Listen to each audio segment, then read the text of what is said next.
guys.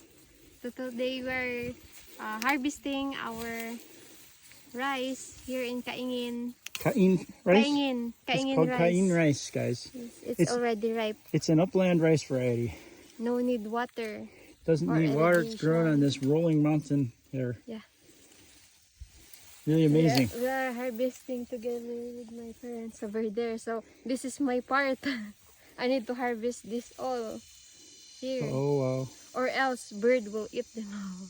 It's already ripe. So I am picking brown rice with brown stem. So you're gonna come back later and get the ones that are not brown yet?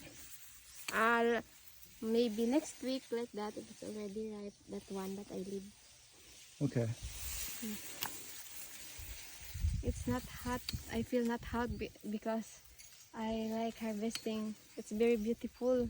Very healthy.